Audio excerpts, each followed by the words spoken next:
In this video, I'll revisit level 65 of the Hijack event, this time for CC7. I've introduced the Mantis to the opening run here. It's ideally suited for this kind of protection work.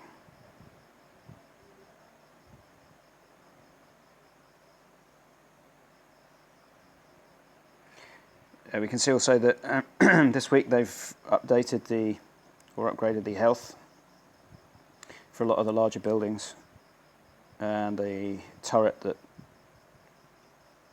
made the last Holy Mountain event so difficult to do in the end, the railgun. So I want to target the striker with my tank first wherever possible. I want him to be the overall target for the vehicle. And I'll divert this forward troop to him once he's stopped to assist in the takedown.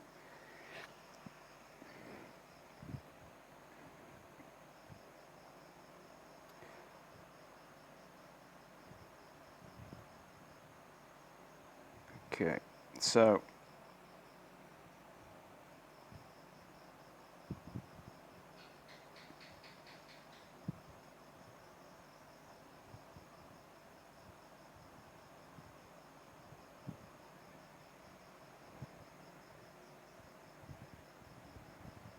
I want these 270s up in a line with this wall I'm about to hit here.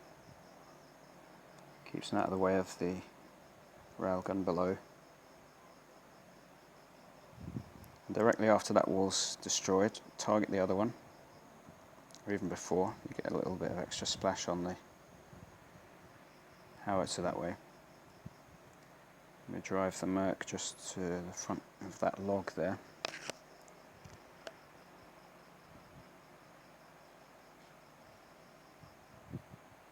And we can take him out. So then we'll knock out these two railguns in this emplacement here. I can use the Merk to smash these walls just to give them something to do. And then we can retire there for the first level. So I've opted for 3 runs now, oddly because it's faster, but also because specifically to replace the Mantis here, which is basically a dead unit now, or a wasted unit. The orientation that one has to get to move the vehicles from where they were just then to where I want them now actually takes longer than it does to stop the game and restart it. So replace the Mantis with another Merk, and then begin the destruction again.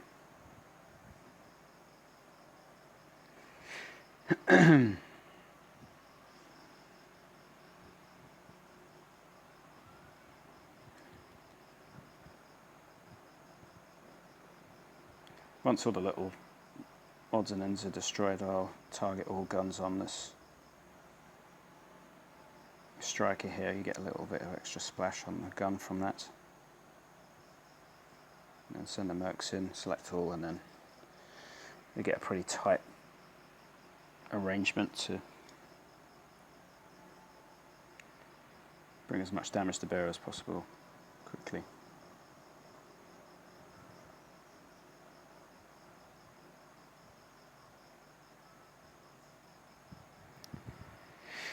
So we'll target the gun here, and then this transformer, which looks a little bit innocuous, is in fact a plus 70% speed boost. So we really want to knock him out first before taking on this gun. So again, let the tanks go in, then select everything and move in.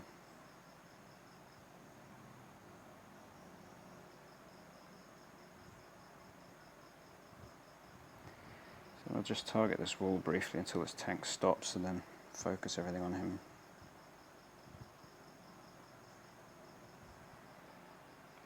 This guy here is a rocket man, so we want him out of the way before I move the tanks north here for their next strike.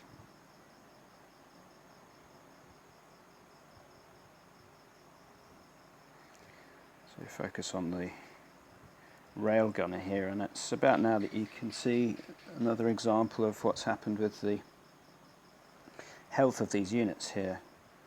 This wall I'm about to splash is being hit here by 10 270 units of exactly the same level and equipment that they were at the previous time, at the previous video I made. And the previous video there were 9 of them hitting it.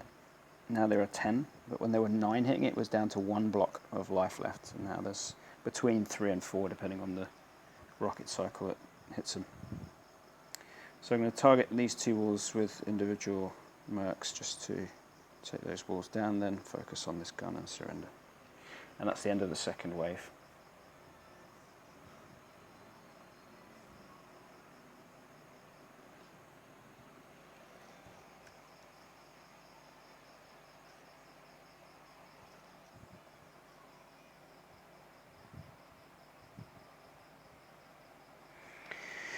So the third run is a direct upgrade to the old second run, if you like. I had snipers in before.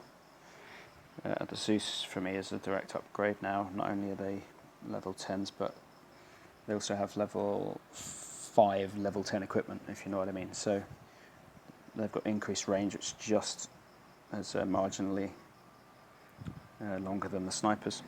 But also they can target buildings effectively, whereas the sniper's pretty much useless in that regard. So I'm going to knock out this wall as we did previously. Then we can focus the tank on here once the guns looks like he's going to be down. I'm going to take the Zeus and focus on the striker here, and just as they draw level with the 270s, put the 270s on the tank. And that should give a nice wall of rockets for the striker to wander through. So he rarely gets a shot off in that sense. So I move the Zeuses in and start targeting these walls individually with the different squads of 270s here, before moving them over to their new position. Move the tank down here. So the Zeuses with this level of equipment can take out this guy before the striker starts moving if he wasn't activated by the tank there. Again, targeting both with the tank and the Zeus. And then we can move the tank over here. We'll orient the 270s there using the AI button. And move these fellas to their new position also. So let's orientate these guys. Move the Merk down here. So as soon as the first shot is fired by the howitzer, we can move in with the 270s, and after the second we can move in with the Zeuses. We shouldn't take any appreciable damage in this maneuver. 270s can go directly onto the tank. If the tank doesn't normally go that far, obviously clicked a bit lower than normal, he's not taking any damage from the tank there. So focus on the factory with the Zeus, bring the tank around. If you're still using Abrams here, by the way, and you move that tank into that position, or thereabouts, through that door, he'll take fire from that gun, so take care with that. So another example then, I guess, of the building strength, the whole factory taking a lot more damage than it used to.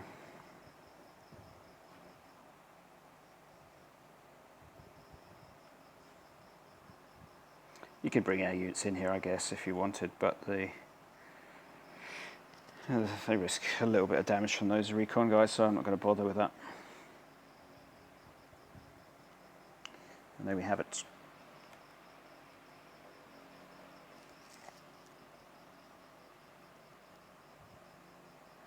So it's all pretty quick. I don't mind this level actually. It seems to be like the right kind of reward for a relatively fast-paced mission. 15,000 pop is pretty decent, I think. So run number 1 is 209. That's a little bit more than I would have expected, to be honest. Number 2 is 455.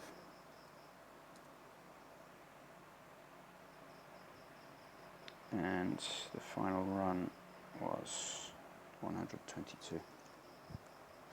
So 786 altogether, I guess. Oops, I've just started that. Yeah, so yeah, sub 800, that's about right. 800, 850 seems to be the average for me using this routine. So there we are. I hope that helps. Take care.